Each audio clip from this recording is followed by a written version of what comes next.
Well, hello everyone, and welcome to the Fuel Point podcast. This is Michelle and Carolyn here with the extremely lovely Danielle Maas. Hi, I'm excited to be here with you guys. Thank you for having me. Yeah, we're excited to have you. So today, a little bit of what we'd like to start talking about is just what got you into dancing. How did you start? Yeah. And who are you? Well, that's a very compounding question. Well, I started dancing when I was 2 years old, basically because I was a first child. I was the oldest child, and I was very clingy to my mother. So she heard from a friend that there was this creative movement class at a studio nearby, and that would be a fantastic opportunity to start separating myself from my mom for 30 minutes at a time. And my dad likes to phrase it as little did he know that creative movement class would be his $1 million investment. I fell in love with dance. I was 2 years old and there was no turning back whatsoever. And I started at that studio in Minnesota. Minnesota is where I grew up. And from then on, there was just complete love and infatuation with dance. I grew up at a competition studio doing all sorts of dance, but when I was about 8 or 9, I really knew that ballet was my favorite style of dance.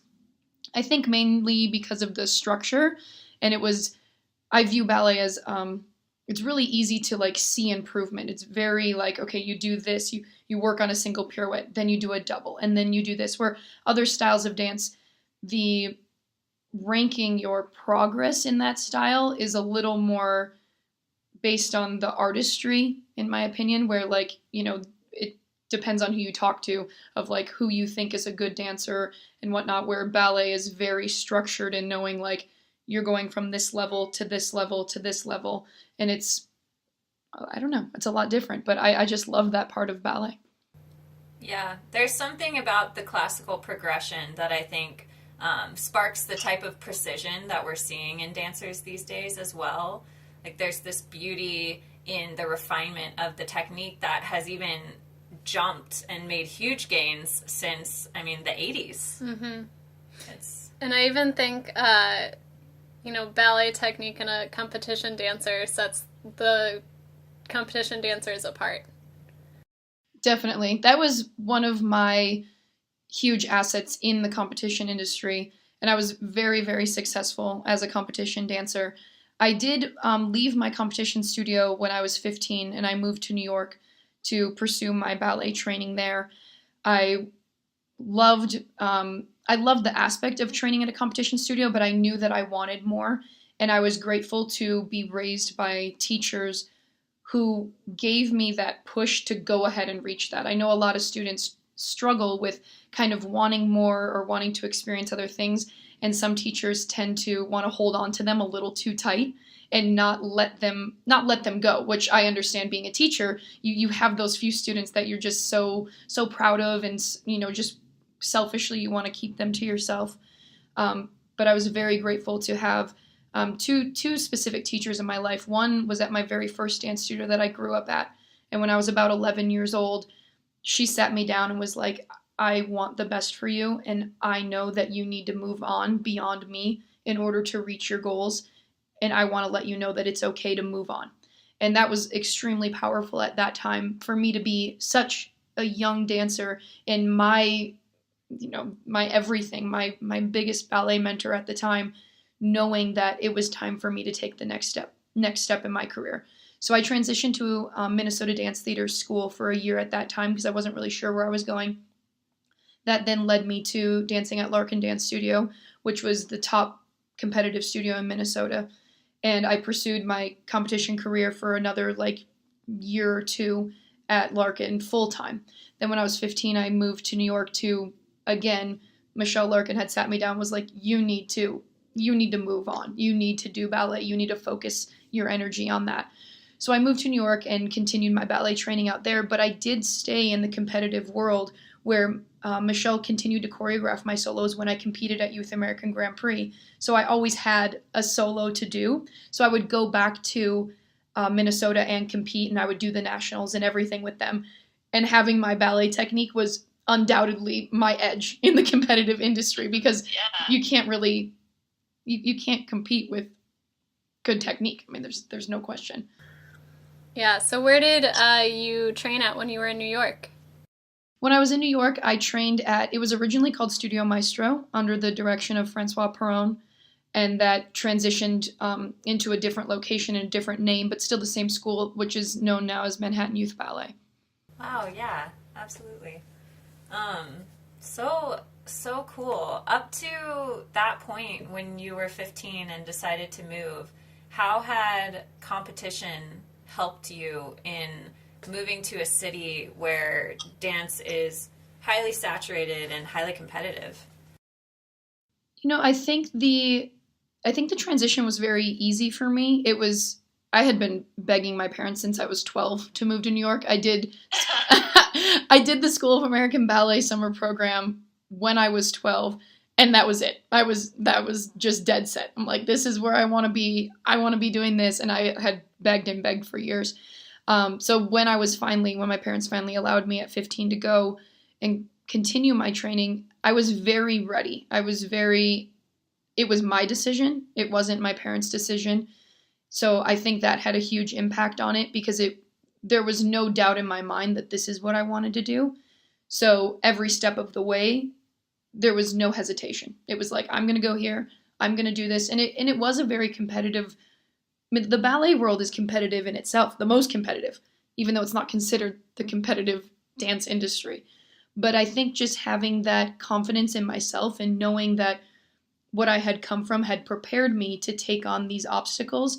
I wasn't intimidated by other dancers in the room. Stepping into a foreign school and a foreign studio, I didn't walk into the room and shut down going, oh, well, these girls are way better than me, which they were. They did nothing but ballet. I had a lot to catch up on when it came to the details of my classical ballet technique training. But because I had that competition background, I feel like it really gives you an understanding of a healthy competition where you're used to going to a competition, competing against your friends, which is very strange when you think about it because you compete as a group and then the next day you're competing as soloists where you're literally up against your best friend.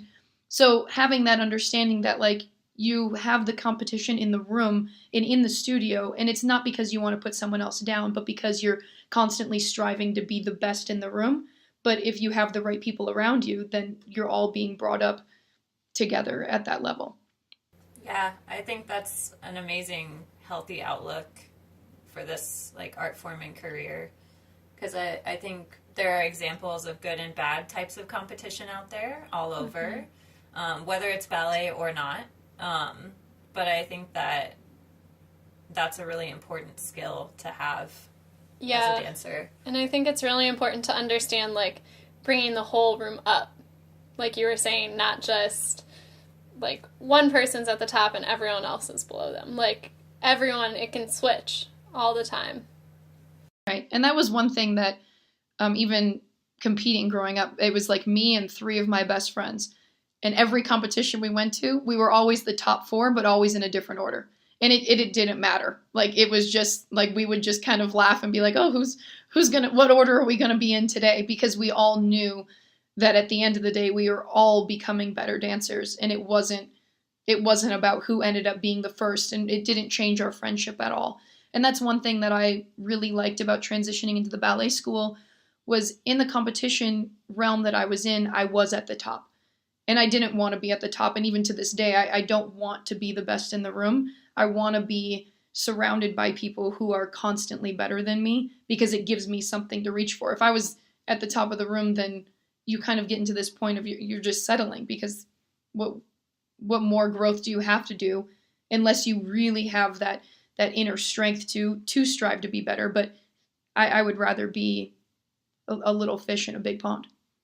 Yeah, I feel the same way. I feel like there are so many amazing things about this art form to discover, and there are so many steps that even with an extremely long career, you won't get to perform everything. But it's how are you going to work and pursue and change and grow and evolve as a dancer? Whether you stay in the same art form or whether you cross or blend in between different types of dance. But I love healthy competition aspect of it, to where you see and you can learn by watching or learn by listening to someone else's corrections, or there's such an art form to the way that we learn as dancers as well that I think is really important. Definitely. So how did your career path go after, your training in New York? Interesting, to say the least. I knew that I wanted to pursue dance, but when I was about 19, 20 years old, in my last few years in New York, I was very discouraged in the ballet industry. I feel like I wasn't guided in the right way as to how to approach company auditions. So the kind of company auditions that I was going to, I wasn't getting any positive feedback from. And for me, growing up, not even growing up, and still to this day, I am not your traditional stick figure ballet girl body type. And that's one thing that I'm very adamant about being open about, because that's just not who I am. That's not who I'm going to be. And I'm okay with that. But it was very hard for me to be in my teenage years and weigh 120 pounds and be the biggest girl in the room. And that was something that I didn't realize at the time, but ate at my self-conscious a lot. And even though I was very confident in my dancing, I always felt like I wasn't worthy of receiving what the other girls were worthy of getting when it came to professional career and this and that. So when I was doing my auditions, I wasn't getting accepted into anything. And I was like, well, this just isn't meant to be. So I jumped ship and I left LA and I went back, or I left New York. And I went to LA, and I decided, well, I have this great foundation in all styles of dance, so maybe this is where I'm meant to be and do something else.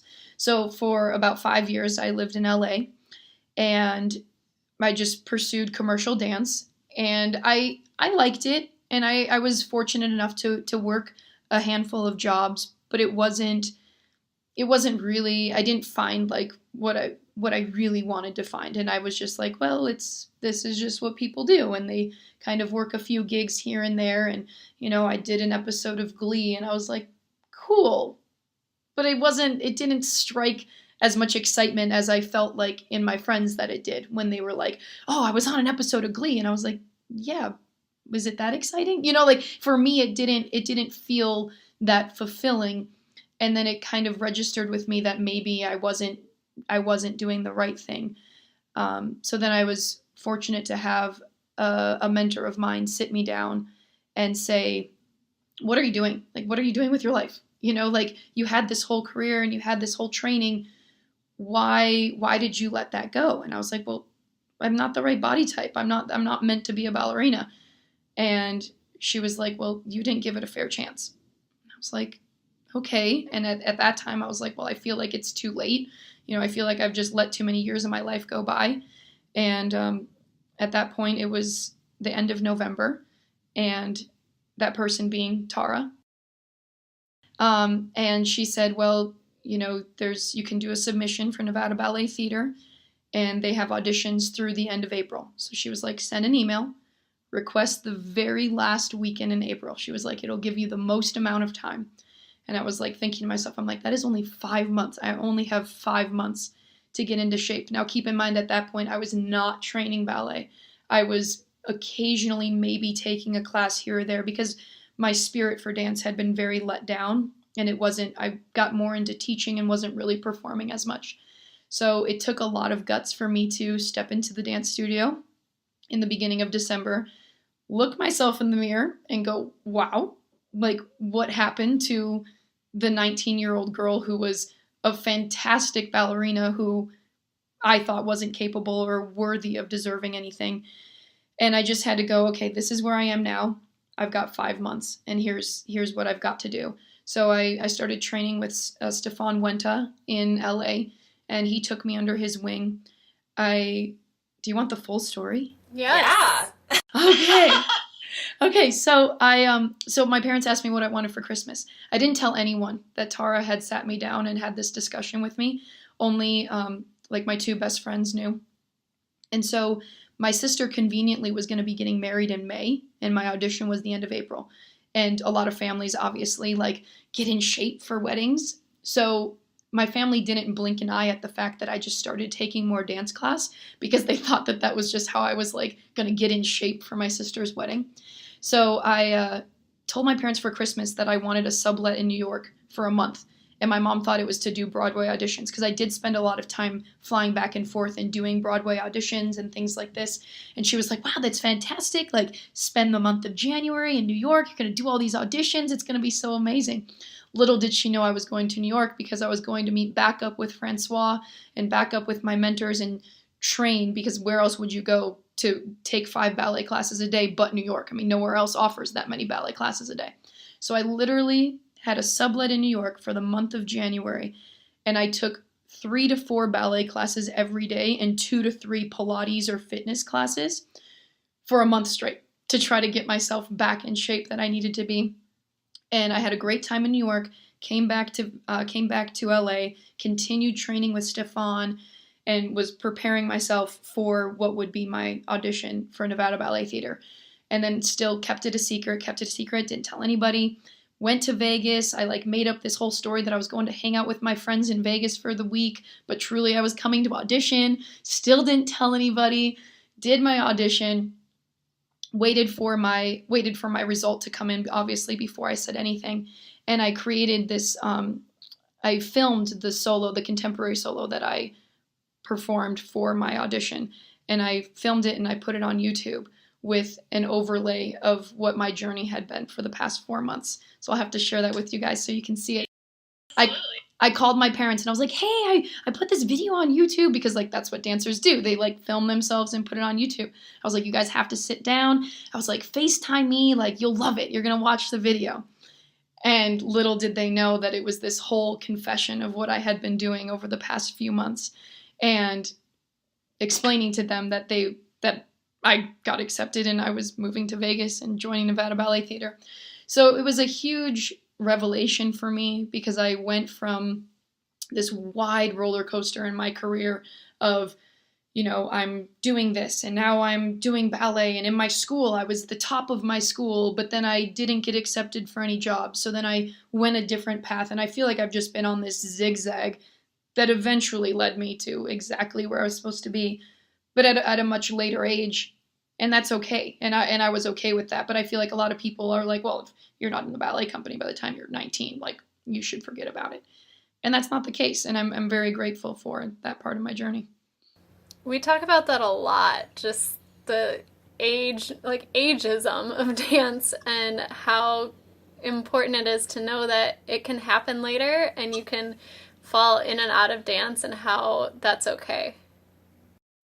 Yeah, it's very okay. And things have changed. I feel like generations past, that was the truth. Like, you were between 16 and 18, you were getting accepted into companies and feeding into these schools that would get you into the company. And you kind of felt like if you missed the boat, then you missed the boat on your career. But that's totally not the case now. So many dancers are pursuing a full college career and then entering the dance world, which I think is fantastic, because before that I felt like that wasn't even an option, where if you took those years to go to school, you weren't going to be pursuing a career in the way that other people would.